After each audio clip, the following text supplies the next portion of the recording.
Good morning, good afternoon, and good evening. I'm really honored and privileged to host this event with Professor Paik Nak-chung. I'm Youngmi Kim, Senior Lecturer at Asian Studies at the University of Edinburgh. And today, at our Scottish Center of Korean Studies Distinguished Lecture Series, Professor Paik will talk about modernity's double project and nation building, Korean style. Professor Nak-chung Paik Nak-chung is a literary critic and professor emeritus of English at Seoul National University. He was born in Korea in 1938, and after graduating from high school, he went to the US to receive BA from Brown University and MA and PhD from Harvard University in 1972. His book include D.H. Lawrence, A Western Thinker of the Great Opening in 2020, and Modernity's Double Project and Nation Building Korean Style, very recent book in 2021. And in English, The Division System in Crisis, Essays on Modern Korea by University of California Press. He founded the literary intellectual journal, the Quarterly Changbi, in 1966, of which he now is editor emeritus. I remember I actually literally grew up reading Changbi, the poetry and philosophy books. So I'm really, really personally honored to to introduce Professor Nak-chung Paik now. Professor Paik, it's your turn now. Well, thank you. Hello, everybody. I'm really honored to speak in this series. I'm not sure, indeed, I doubt very much that I'm qualified to be a distinguished lecturer in this series, because I'm not an expert and not really a scholar in Korean studies, neither in Korean studies nor in East Asian studies. So in terms of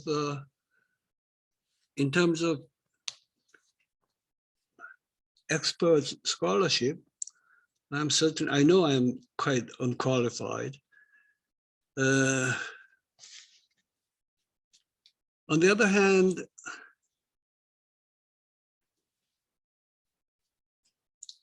excuse me, I thought I might contribute something because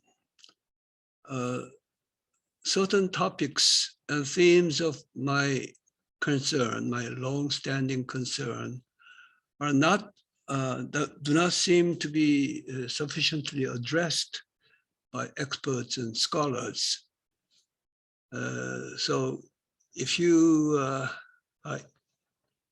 interested in something that you don't usually hear from experts and scholars, then I may have something to contribute.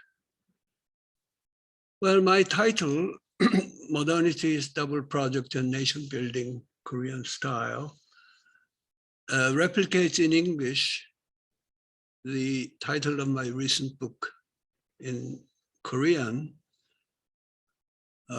In Korean, it's called 근대의 이중 과제와 한반도식 나라 만들기. So I shall begin with an explication of the terms. The first half of the title, Modernity's Double Project, by itself comprises two concepts. That is a double project and modernity. The idea of adapting to some reality, even for the purpose of overcoming it, is something of common sense in ordinary life. Matters become complicated when the idea is applied to modernity. What is meant by modernity, and how does one simultaneously adapt to it and work toward its overcoming? Why not first achieve modernity and then endeavor to overcome it in case one judges it must be overcome? This latter, of course, is a very different conception both of modernity and of ways of going beyond modernity. It presupposes that modernity is something benign and needs to be achieved before one does anything to go beyond towards something better. Now, to ensure productive debate, I choose to start with a definition of modernity as a particular age in human history dominated by capitalism, rather than modernity as this or that feature of that age. For starting from the latter would get one mired in endless debate over competing definitions and predilections. Actually, the East Asian languages have resources not available in the European language. That is, we, in Korean, we, for modernity, we have at least 4 words.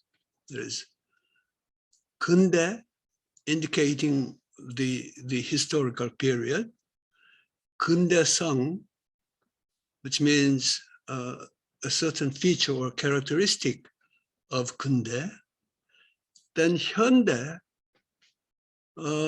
which sometimes is used interchangeably with 근대, but means modern in the sense of more recent and contemporary. Of course, since the capitalist age is still continuing and is a contemporary reality, 근대 and 현대 overlap to a certain extent, but they are 2 different concepts. And then in Korean, Chinese, and Japanese, we have another word pronounced 현대성 in Korean, which means the characteristic of 현대. Now, unfortunately, you English people, Anglophone people, do not have this ability to discriminate between these various meanings of modernity by different words. So you have to do the job by yourself, defining what you mean by modernity. And I say, my position is we should start from modernity as 근대, the modern historical period, which is happens to be the age of capitalism. I think that's a good materialistic basis to start the dialogue and put it on a productive basis.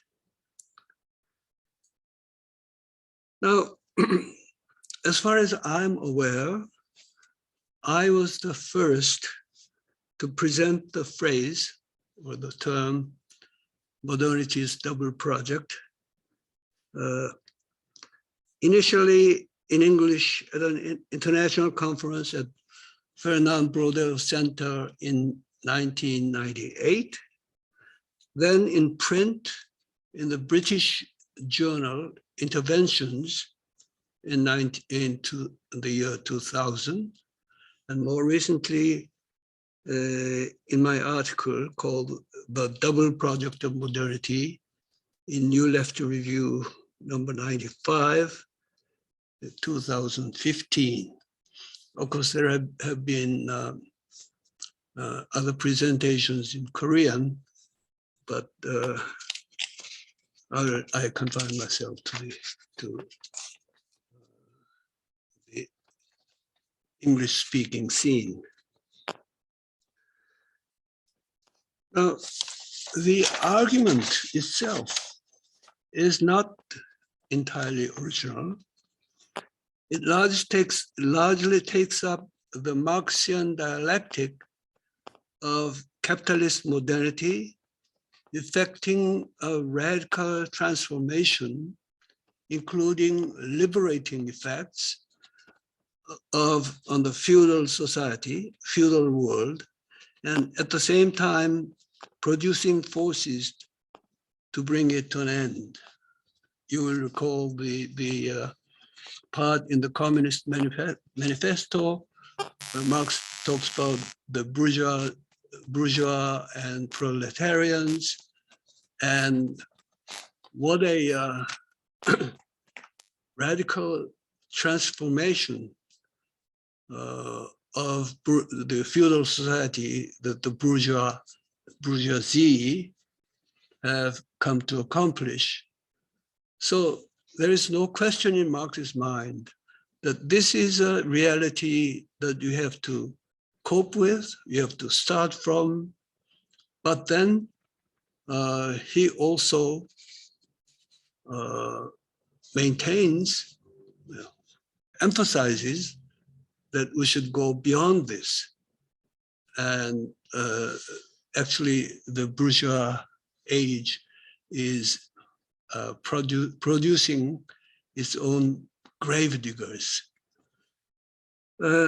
So in that sense, my argument about the double project of modernity is not quite original. My own contribution would include two things. One, the particular national experience of forceful incorporation into the capitalist world market. I would say in 1876, those who are familiar with modern Korean history would know that this is the year of the Ganghwa Joyak between Japan and Korea. It was an unequal treaty imposed on Korea by the Japanese and meant Korea's forced opening toward the world capitalist market. So hence a keener need both to cope with a largely unpalatable experience and to work toward a better world order or world system. And secondly, the necessity of mobilizing in this task civilizational resources unavailable to the 19th century European thinker Marx or today's prevalent Western discourse. I'll have more to say about this later. Nation building, in the other half of my title, isn't a transparent concept either, but real complications arise with the words Korean style. For the Korean experience displays a number of peculiarities, even uniqueness. Of course, every nation, each nation has a unique history in one way or another. But I will mention certain peculiarities in the Korean experience, which you would agree are quite unusual in world history.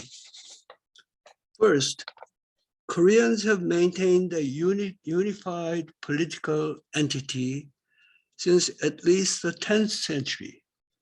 And again, those familiar with Korean history would know that this means the beginning of the Koryo dynasty, which,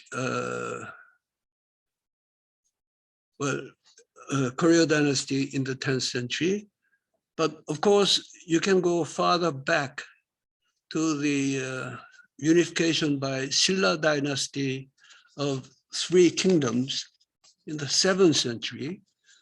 But that unification was sort of incomplete because much of the territory ruled by Goguryeo, one of the 3 kingdoms, was at that time lost to China, to Tang dynasty, China.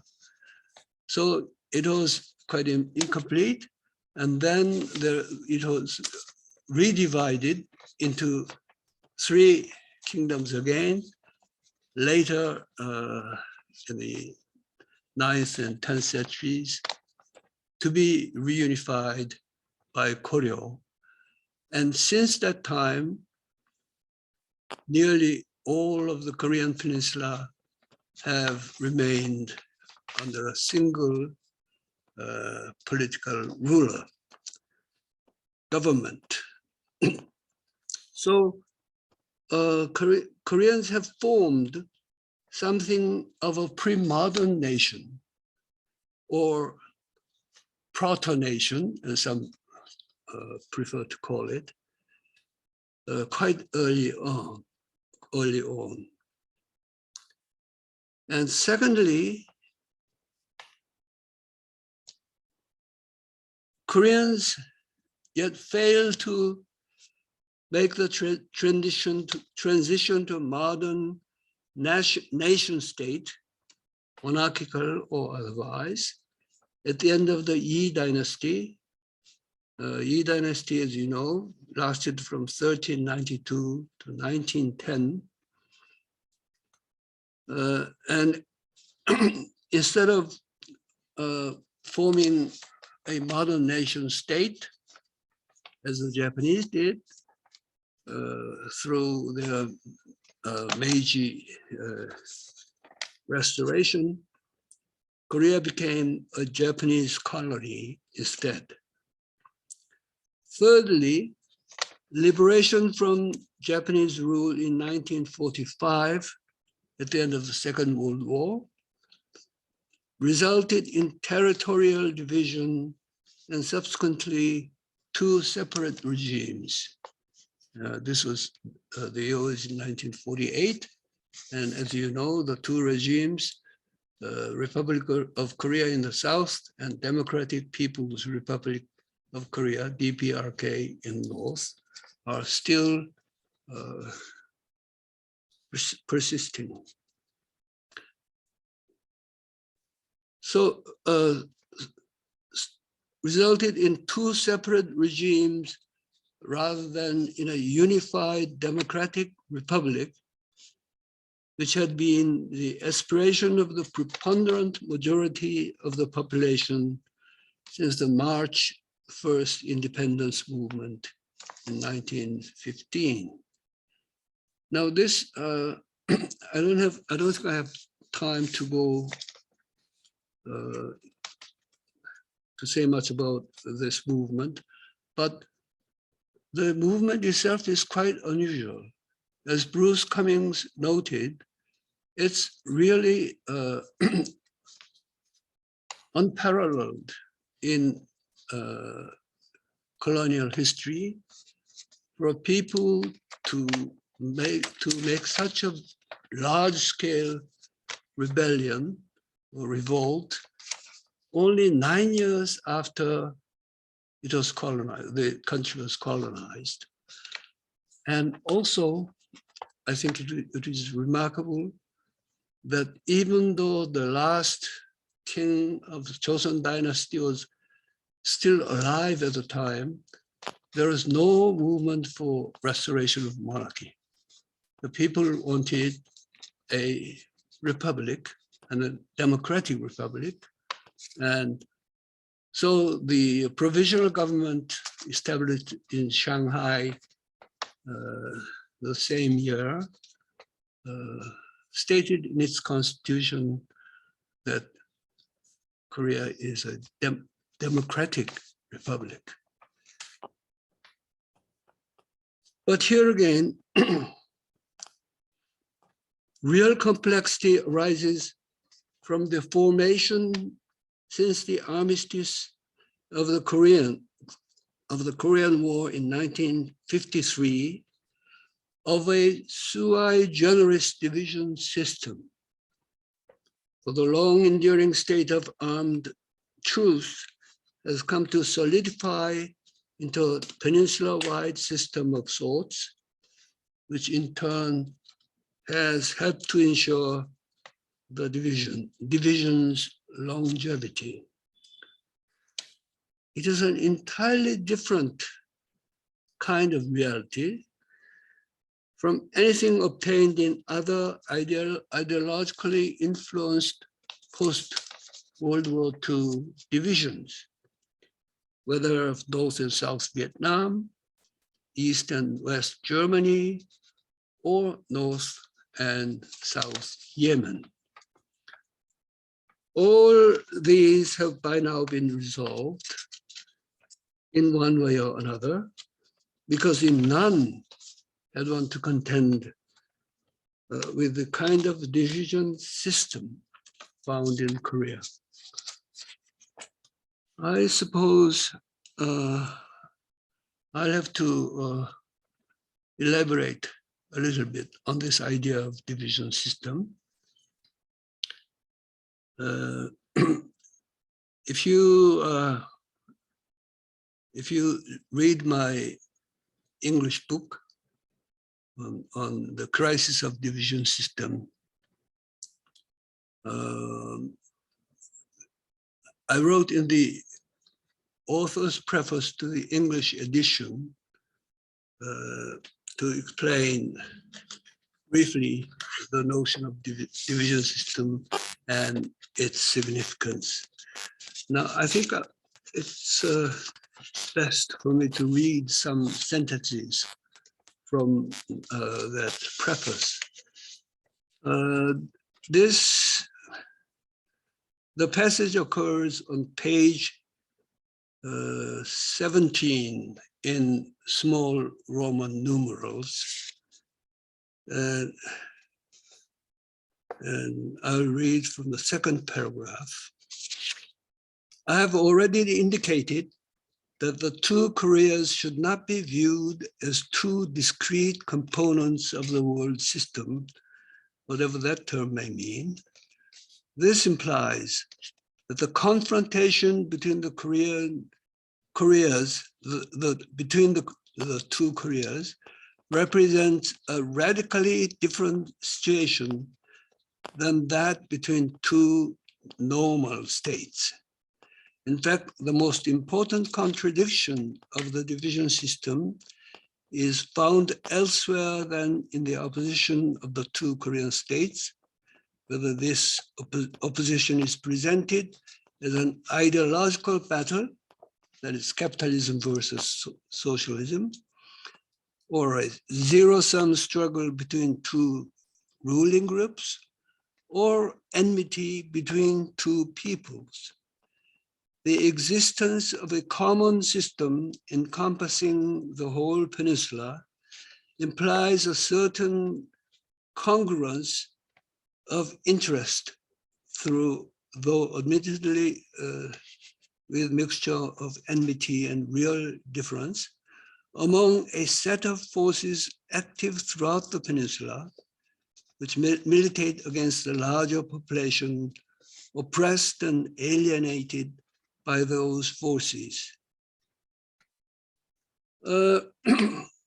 So the notion of the division system represents a shift in the way of thinking about South Korea's division from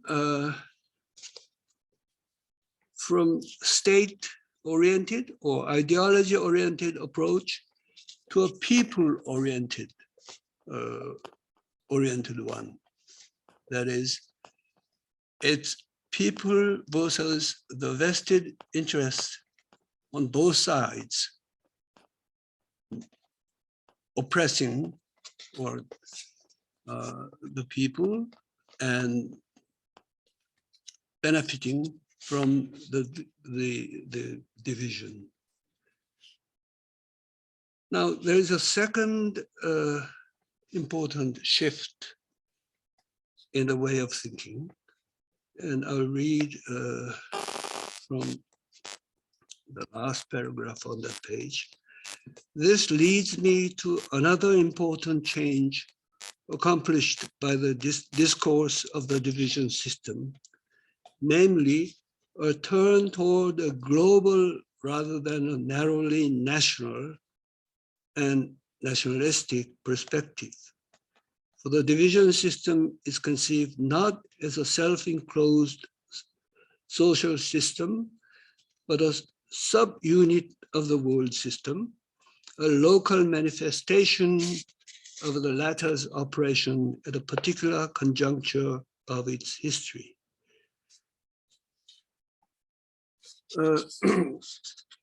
So the goal for the people opposing the division system thus becomes not unification as such, but a genuine overcoming of that system. In other words, building a better society across the entire peninsula, whether in the form of a unitary nation state, a federal state, or confederation of states, than is possible under the division system. And the third important shift involves our practice. And I'll read from the next paragraph on the next page. Emphasis on the sui generis nature of Korea's division system also helps clarify the practical stance called for in dealing with it. If the division of Vietnam was essentially a phase of a decade-long war of national liberation, and thus open to solution by one side's military victory, the partition of Korea was imposed by victorious Allied powers before the eruption of the Korean War. After 3 years of devastation and internecine slaughter, the war ended in a stalemate, thus solidifying the division into a much more stable structure than any established in Vietnam by the United States and its South Vietnamese collaborators. But I go on to discuss differences from the German and Yemeni cases too, but I will not go into that. So, Professor Paik, if you could put a little bit of distance from the screen. Pardon me? If you could put a bit of different distances from your screen. Distance, yes. All right, thank you. I see. The only way to resolve this particular state of division is to analyze accurately all the complex elements that have gone into its making and that continue to operate towards its self-reproduction. In this context, the work of Korea's nation building can only be a gradual, phased, and innovative process of reintegrating the divided peninsula. Here we must remember that the first ever summit of the two Korean leaders in the year 2000 already produced a document, the June 15th Joint Declaration, stipulating that reunification should be not only peaceful and gradual, but go through unspecified intermediate stages, a feature not found in any of previous national unifications. Now, whether the two leaders consciously intended it or not, the agreement opened wide the gate to participation by ordinary citizens in determining the goals, contents, and the specific shape of the phased reunification process. That is why I have termed the process a civic participation type of unification, 시민 참여형 통일, to emphasize the unique nature of Korea's nation building and the no less unique contribution this may make toward creating a better world system than the reigning one.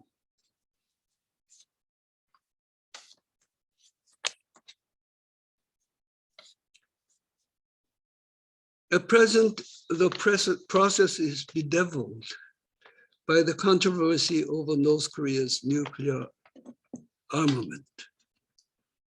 Here, I think one must know two things. One, all official agreements, including the Singapore joint statement by Donald Trump and Kim Jong-un, have defined the goal as the denuclearization of the Korean peninsula rather than just North Korea's nuclear disarmament, denuclearization. Secondly, I personally have contended all along that this goal will not be reached without meaningful progress toward at least the first stage of Korea's reunification, which I envisage as a low stage inter-Korean union of states, something even looser than what is usually understood as confederation. Of course, now I make this point because while I think the United States hostility toward North Korea is real and long-standing, I think North Korean leadership has another problem to deal with. That is, their unavowed alarm or anxiety over the presence of South Korea. This is not anything faced by China or Vietnam when they decided to reform and open their country to foreign contacts. So the North Koreans needs not only a promise and some guarantee of the cessation of US hostility or hostile policy toward North Korea, but they also need some kind of a political arrangement to ensure that North and South will have ways of commonly managing whatever happens after the peace or a peace regime is agreed on the peninsula.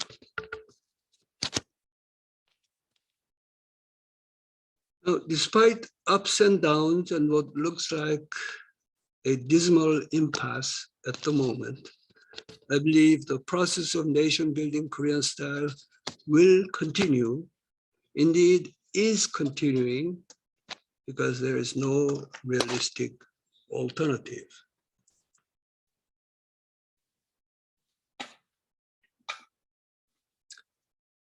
I shall close by taking up two other keywords of my book, not apparent in the title, but prominent in its introductory essay, Toward Becoming Masters of the Candlelight Revolution and the World of Great Opening. Now, regarding the Candlelight Revolution, I make a distinction between the what I call, in Korean, it's called 촛불 대항쟁, the Great Candlelight Resistance Movement of 2016 to 17, that impeached and ousted President Park Geun-hye, and 촛불혁명, the Candlelight Revolution, which that movement of resistance, that resistant movement launched and initiated, and is still ongoing. Now, if we manage to move forward in this revolution, particularly through the upcoming presidential election in March, it will mean another quantum jump, not only in our long extended efforts at nation building, but in the implementation of modernity's double project. The consequence will amount to a great turning in civilization, a radical transformation in thought, feeling, and institutions that many in Korea have invoked as what may be translated as the late day great opening, 후천 개벽. The term 개벽, or great opening, with in capital letters, capital G and O, great opening. Well, it's not, doesn't quite render the original notion, but I think it's the best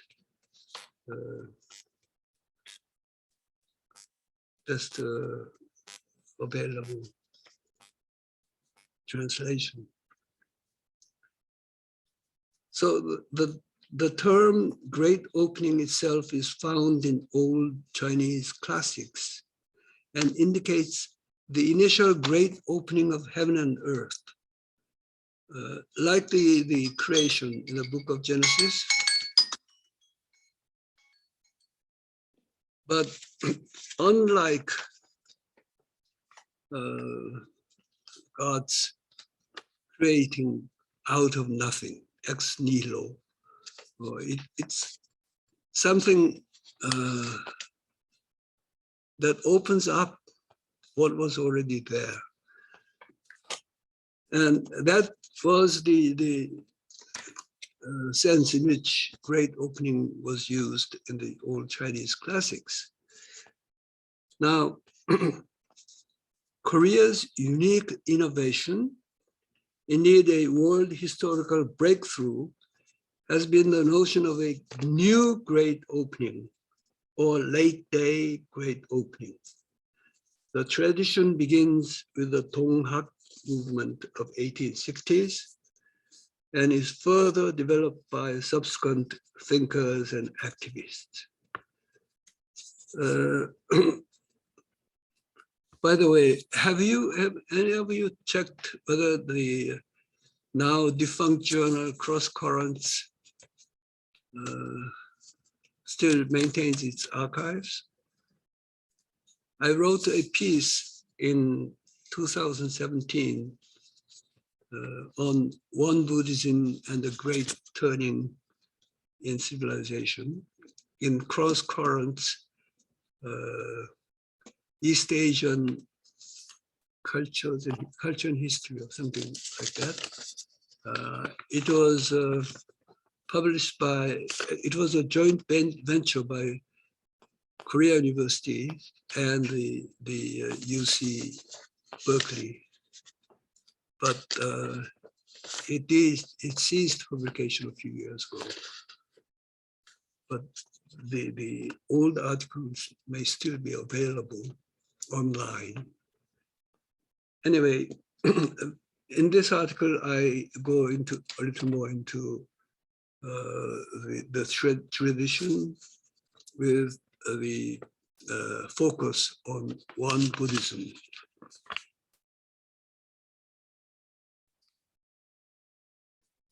While this is no place to go into details of this tradition, I believe it is something that must in one way or another be embraced, to be sure, along with corresponding endeavors in other parts of the world, by those aiming to bring modernity's double project to a successful completion. Now, regarding Korea's nation building, the end result naturally will not be a pattern nation state, which is a characteristic of the modern period. That is something not only more democratic, egalitarian, and eco-friendly, but more open and amenable to global and regional solidarity of popular forces. Now, on this rather vague note, I will end my presentation and look for your questions and comments. Thank you, Professor Paik. That was a really thoughtful remarks, especially about citizens' participatory way of to build Korean unification. Shall we collect some questions? Kevin, this is a record, being recorded, so I'm just reminding you. Kevin, go ahead, please. Professor Kevin. I'll be very careful what I say. Thank you, Professor Paik. That was a really fascinating talk, and there are so many interesting points that I have quite a lot of questions, but I'll just restrict myself to a couple. The first one, I wanted to hear a little bit more about the civic kind of participation route to reunification, because I think it's a very attractive concept, but I'm not entirely sure how it works in the context of two Koreas, because you have South Korea, which has a very vibrant civil society, and it's a place where there's already kind of forms of engagement with North Korea at various different levels within civil society, within government, at different levels of government. But North Korea is obviously not like that. And I wonder if that's perhaps a shortcoming of the notion of the division system, because to me, the division system suggests a kind of isomorphism, that there's that they're both two sides of the same coin, which in some sense they are, I think, but also the fact that in North Korea that civil society is non-existent. So for me, it's difficult to envisage a kind of civic participatory route to reunification that encompasses the civil societies of both Koreas. And I think, when you're talking about, of course, inter-Korean agreements and this kind of thing, I mean, that points to the fact that in the early stages, at least, these are kind of elite level interactions. So that was one question, if you could explain that a bit more. And also, I just wanted to ask a bit more about modernity's double project, because I'm not quite sure I understood. As I understand it, it means, first of all, adaptation to modernity, and then a surpassing of modernity. But every time I think about it, I keep thinking about a sort of a two-stage theory of revolution. Like, I mean, you mentioned Marx yourself, first comes the kind of bourgeois stage, and it seems in that sense, Korea hasn't got to the kind of the national unification. But then there's the stage of going beyond that, sort of beyond modernity. So it's just a point of clarification. Is it a kind of a staged process in that sense, or have I misunderstood it? And then, yeah, just one final question is, you talk about the people as the subject within this sort of double modernity project. I wonder if you could just elaborate a bit more about who you mean by the people, because of course a lot of theory from Marxism and post-Marxism is trying to understand the subject, who the subject is. It's no longer the proletariat, and certainly in South Korea we cannot understand it in that sense, but you also made a distinction between the people and vested interests, and which I thought was very interesting. But then I also understand how you draw that line, because many South Korean people believe that they have a vested interest in South Korea, and therefore are not keen on reunification. So yeah, a bit more about the subject in that sense. Thank you. Thank you. Well, thank you. Three very good questions. I think the first and third are somehow interrelated. And I'll first say that even though South Korea has a very vibrant civil society, the civil society's role in the actual reunification process, or the North-South interactions, cannot be of equal importance as the interaction between the governments, or even interventions by the big businesses. So when I say civic participation type, I mean that this is a first, this is a different kind of game than what we have witnessed in other cases of national division.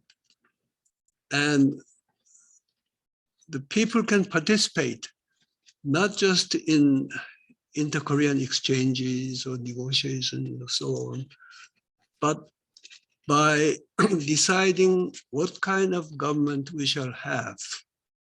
That is, whether we shall have a government promoting national reconciliation or different other kinds of government. And I think a signal achievement by the South Korean civil society was this great, what I call the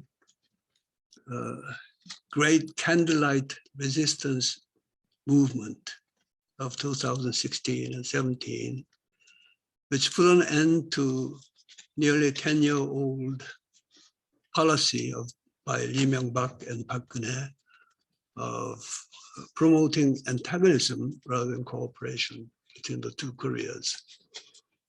Now, as for North Korean, first of all, let me say that the idea of division system does not imply a kind of isomorphism between North and South. There are certain congruence of interest between the ruling classes of on both sides, and a long-term shared interest by the majority of the population.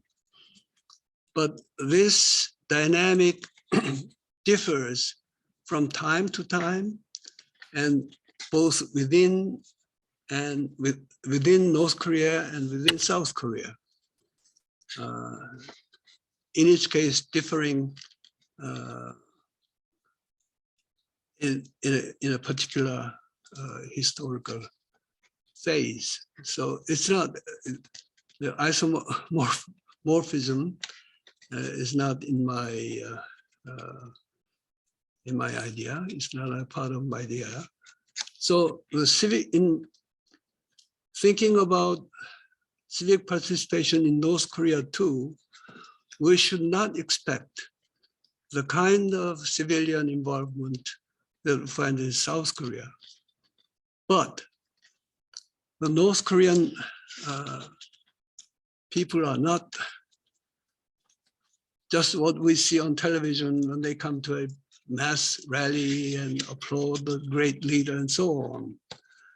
First of all, they have to be innovative and creative and even work outside the government control just to survive.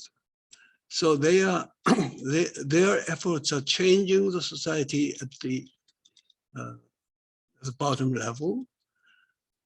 And I think North Korean leadership, however dictatorial, has to respond to the real needs of those people who are alive and changing. And I think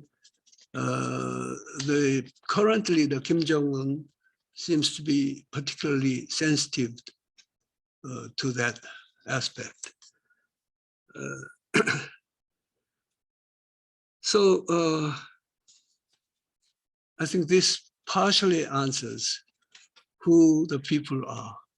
It's not a monolithic, they are not a monolithic mass, nor an isomorphic parties on both sides. Now, as for vested interests, I don't think that all vested interests are bad. I mean, as we live and achieve something, we are bound to acquire a certain vested interest. Some we got and deserve, and also need to be preserved for the sake of society. But what I criticize is those vested interests or privileges acquired because they or as a result of the exploitation of the people under the division system. So I should have qualified, and indeed I do qualify that term in my writings. Now, does this double project imply a two-stage revolution, or two separate stages of adaptation and overcoming? Now, I don't think Marx's notion of revolution is a two-stage one. Of course, there are bound to be many phases and stages in an extended revolutionary process, but Marx himself I think Marx himself saw the necessity of adapting to these huge transformations accomplished by bourgeoisie, and the need to work to overcome it as a single project, a single double project, a double project in the singular number. And that is my idea, which is why I contrasted this position with another one, that is achieving modernity first and then going on to overcoming. Actually, I don't think that you can adapt or cope with modernity successfully unless you are working at the same time to overcome it. Now, I think Japan was, Japan after the Meiji Restoration is an example of a whole country, at least the majority of the country, going all out for adaptation. And for a time they made a very remarkable progress. But what was the result? And what is the result now? I mean, how is Japan a political and cultural presence in today's world proportionate to its economic power? And even its economy may be in some trouble. And I think this is in part because they neglected the simultaneous effort for overcoming modernity, except in a fascist way. On the other hand, I don't think that you can really effectively work toward overcoming modernity unless you learn to adapt to it and cope with it. So I do think of this as a single project rather than staged one. Yes. I don't know if that answers your question. Thank you. Any other question?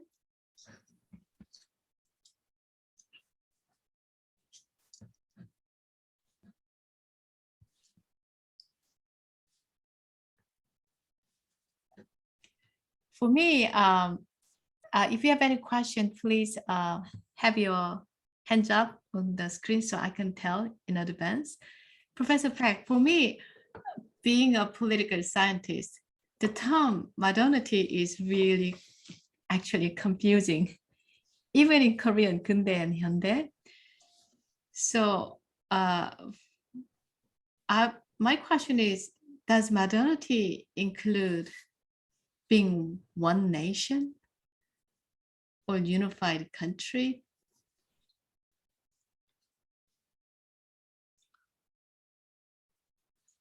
Sounds like a little bit vague question. Well, of course, having two different words, 근대 and 현대, doesn't solve all the problems.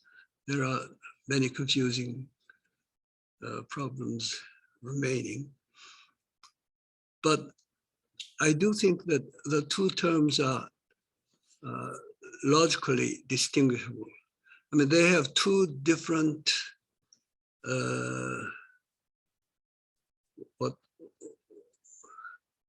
what is the term?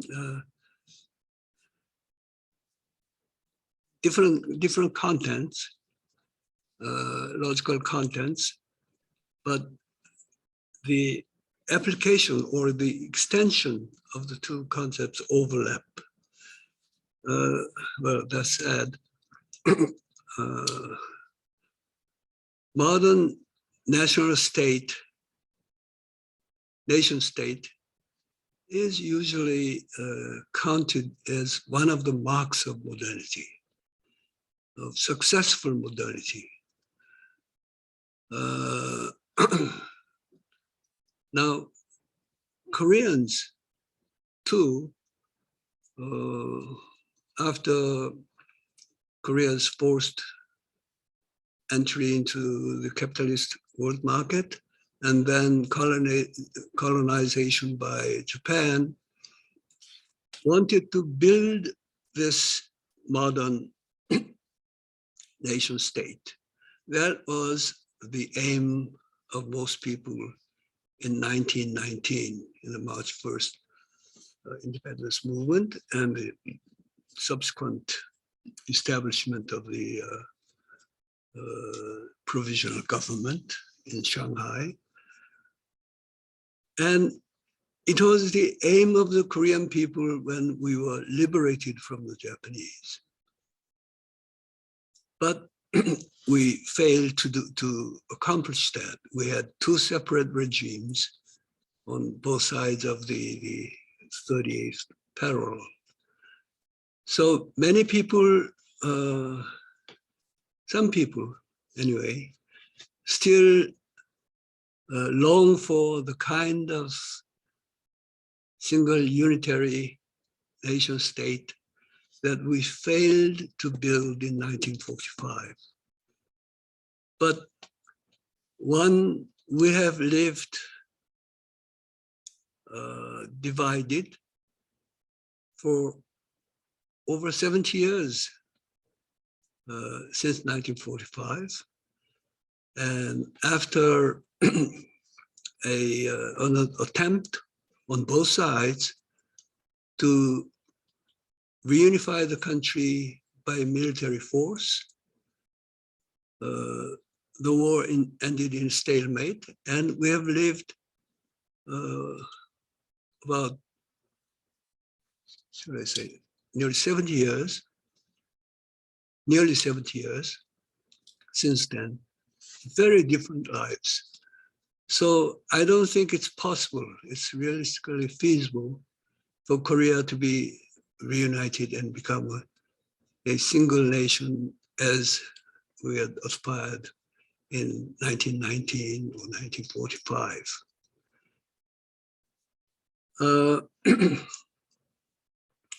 Then another thing is that the world at large has also changed, and a unitary nation state is no longer the universal norm. We have many kinds of regional associations and unions, like the European Union, ASEAN, a very loose kind of union, ASEAN in Southeast Asia, and so on. So even if we entertained the idea of building a unitary nation state as a mark of successful modernity, one, it's not possible. Two, it's no longer the sort of universal norm. And our aim is not to become a modern nation. Anyway, we are engaged in a double project of both adapting to and overcoming modernity. So I think we have to work for something more innovative and realistically feasible in this age and in the Korean Peninsula. Thank you. In the meantime, there is a message from Dr. Alexander Soloviev.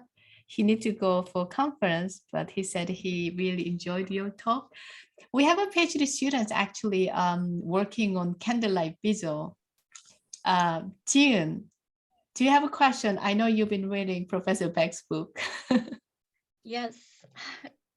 Thank you for this amazing talk, Professor Beck. Actually, I was back home this winter and I bought your book and read it. Thank you. Luckily, Good for you. and yes. So actually, so I'm very nervous to ask some questions to you, but because from my university, I mean my sociological background, I learned about your theory a lot. So it's really honored to have this opportunity to ask question to you. And I strongly, especially in your book, this book, I strongly agree with your argument that candlelight revolution is still ongoing and has not been accomplished.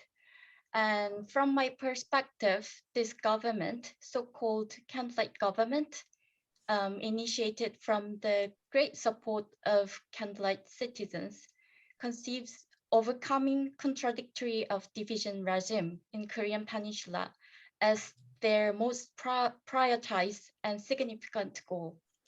We witnesses their move to how to build the peace building between two Koreas. But I also found that the public, which has been even more lively activated with the massive energy exploding in candlelight resistance, consists of diverse interests, identities, which is very difficult to make a consensus to make this project as a prioritized main one project for this government. In this sense, paradoxically, people who support this government at the first time feel like leaving behind from this government as a supporters or as a subject of their democratic citizen. So it's very, I know it's very messed up, but I want to listen to your opinion or any suggestion to persuade people who have different kinds of issues in their lives to make them sure this overcoming the contradictory of division of regime is the main and very most important project for Korean, the restoring the democratic society of Korea. Yeah, that's. Well, about what is called national consensus, even among the South Korean people. I've always been rather skeptical about that term, and anyway, about the prospect of that happening in any immediate future. First of all, as I explained, I think of this division system as a peninsula-wide system of a limited number of rulers of different kinds on each side, oppressing a preponderant majority of the people. And when this division system enters a crisis and also real democracy threatens to break out in South Korea, the privileged anti-democratic forces will fight tooth and nail, which is what they're doing. And you can't, I don't think it's a sort of either self-deception or intentional deception to talk about reconciling all these forces.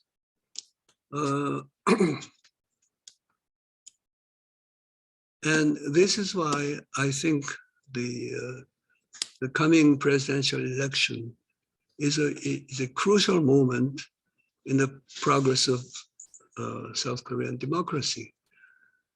Now, the situation is, say, much more difficult than it was after Park Geun-hye was impeached and fired in 2017, because at that time, the great candlelight resistance movement put the privileged forces and the governing party in complete disarray. And so Moon Jae-in government could come to power not for any particular political skills it had or thoroughness of preparation to handle what the government had to do after taking power. But in the meantime, during the past 4 or 5 years, I think the anti-democratic and anti-candlelight forces have sort of realigned themselves. They realize now that if they lose this election, it will really be the end for them as the kind of dominant force that they have been all along, despite some changes in government. So they are really fighting, as I say, tooth and nail. On the other side, Moon Jae-in government hasn't been able to meet all the great expectations that was aroused when it came to power. I mean, nobody could have met all the various and great expectations that people had at the time of the candlelight resistance movement. But I don't think President Moon, a very good man, has been a very competent political leader. So many people are dissatisfied at the moment. So this year's election won't be as easy as it was in 2017. But this is a test that we have to pass. And then we can talk about national consensus and reconciliation. That is my idea. And I realize now that I neglected one question by Kevin Gray that was about the growing indifference by the younger people in South Korea about reunification. And I think this is in part, at least in part, the fault of those advocates of reunification who just stick with the old idea of reunification as building a unitary nation state that we failed to do in 1945, which, as I said, is neither possible nor even desirable at the moment. So if you ask in a survey, especially to younger people, whether you're interested in unification, most people say no. I don't want unification.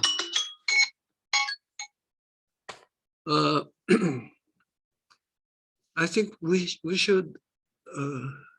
So I have been contending that we should revise our notion of unification, not as the building of what we failed to do in 45, but a gradual, phased, and innovative reintegration of the peninsula. And also, I think that we should start not from reunification, but start with a state of division. And for instance, most young Koreans are dissatisfied with their present lives. And we should ask them in a survey whether they think this dissatisfying reality has anything to do with division. And I would guess that a majority would say yes. Now, from then on, we should go on to educate them and educate ourselves about the fact that this division is a kind of system. So not that easily overcome just because we find it undesirable. So this also, I think, relates to Jiyun's question.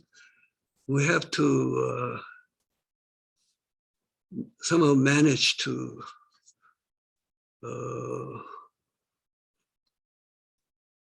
really we cannot eliminate them, but we have to defeat the forces who have been encouraging division, encouraging no self-confrontation, and in the name of national consensus have been covering up their true nature as the great dividers and oppressors.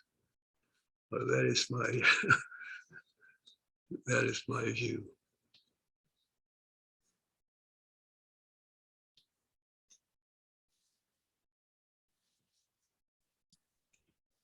Do we have any question?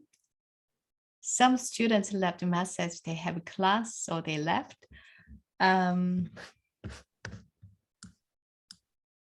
Any other question?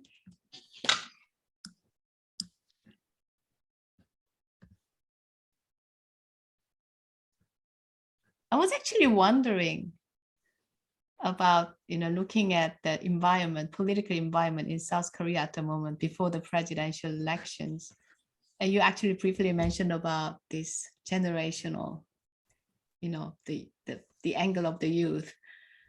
How do you find this generational conflict in the 20s at the moment?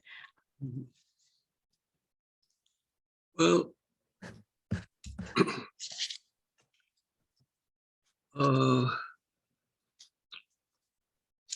of course, I haven't done really much research on this question, but I think the generational conflict is quite real, perhaps more so. Well, it's real in most societies, but perhaps more so in Korea than elsewhere. One reason is the young people, the young generation in South Korea have no experience in living in a underdeveloped society.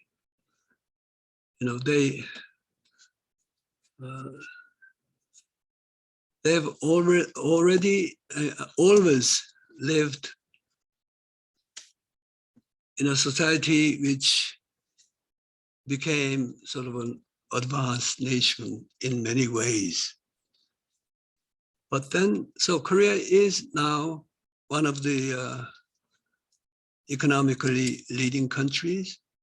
It has very big military, great cultural influence and reputation, and so on and so on. But here again, I think we should count in the fact of national division. Because if South Korea is an advanced country, it's a very, very peculiar one. For one thing, it lacks many things that even middle range or even underdeveloped or developing countries actually possess, like military sovereignty. Korea still does not have operational control over its military. It says it has operational control in peacetime, but not in wartime.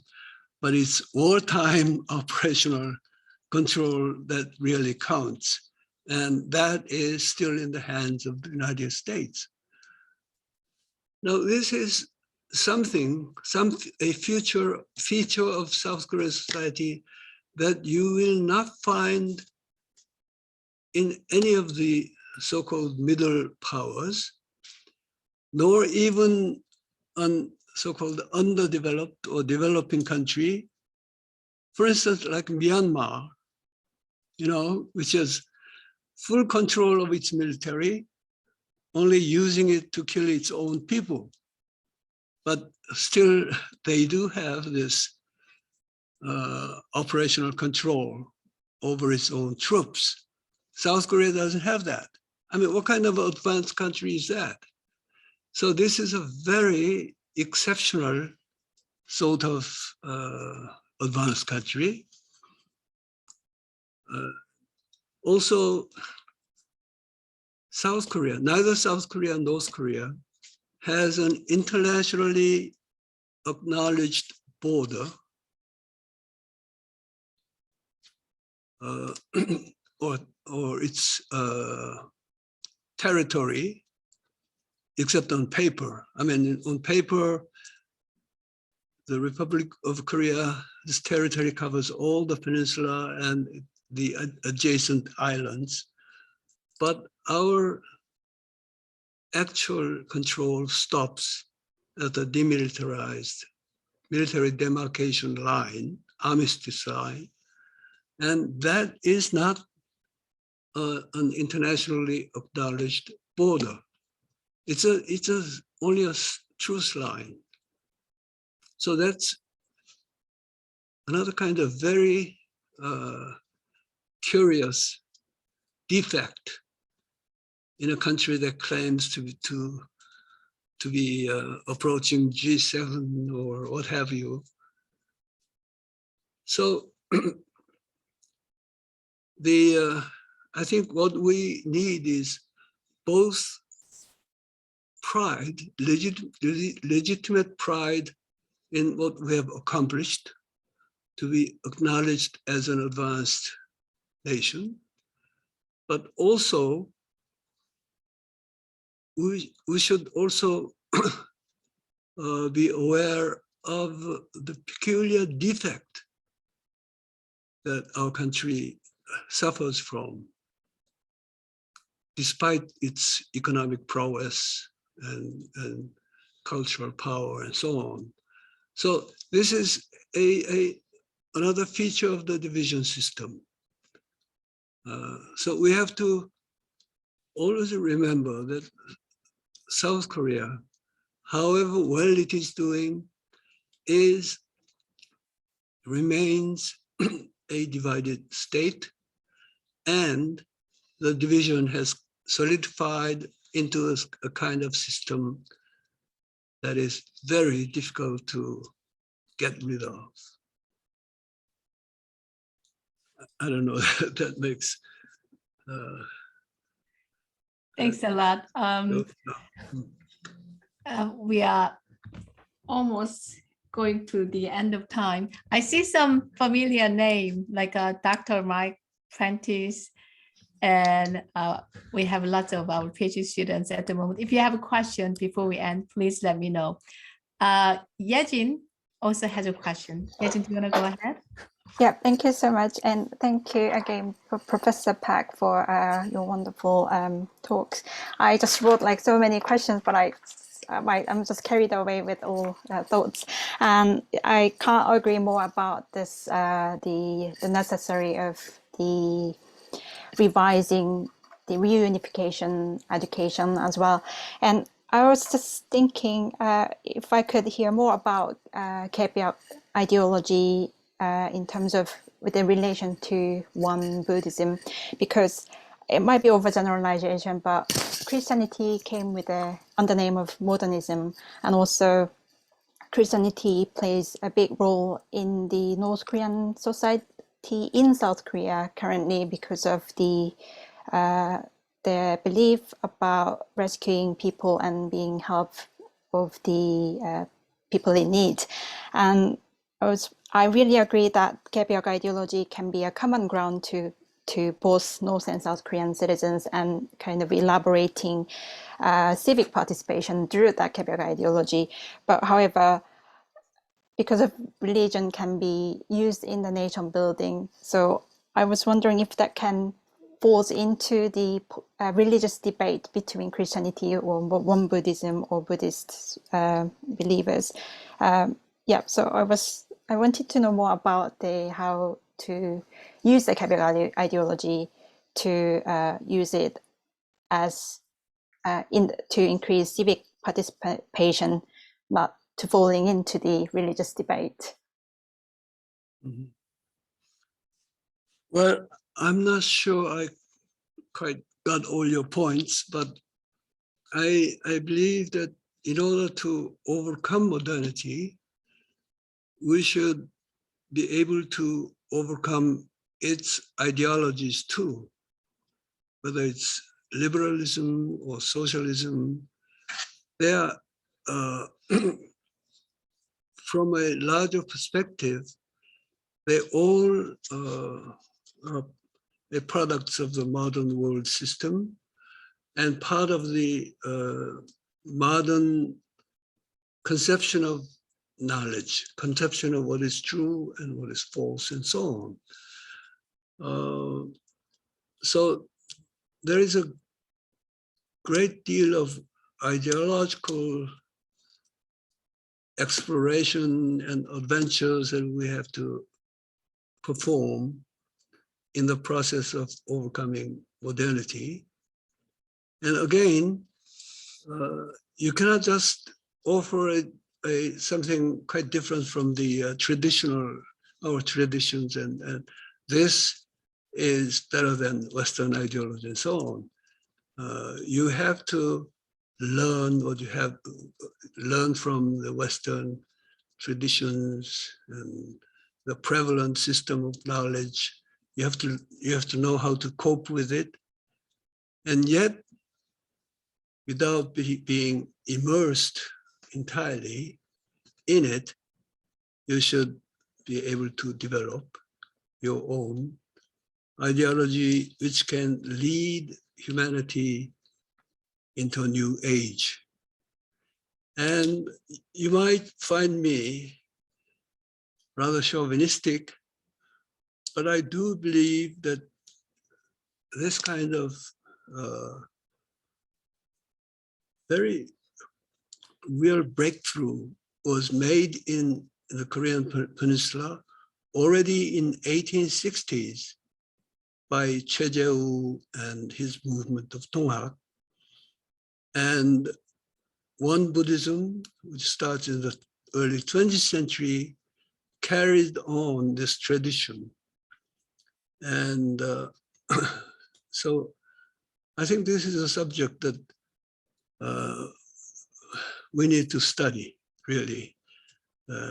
I myself I'm not a Won Buddhist, but I participated in the work of translating Won Buddhist scriptures and texts into English, and with other collaborators like Robert Boswell, the Buddhist scholar at UCLA, and some Won Buddhists themselves. We made a team and worked actually I worked for 18 years to translate 3 major books of Won Buddhism. And I did this work, even though I'm not a Won Buddhist. I was very happy to do this because I believed that this was a great resource of thought and doctrine that not only Koreans, but the whole humanity could make use of. So I don't claim that these texts will solve everything, but along with other ventures in thought and ideas elsewhere in the world, I think this tradition is well worth studying if we are to find a way out of this increasingly turbulent and anarchic modern world system. Thank you Thank very you much. so much. Thank you so much, Professor Paik.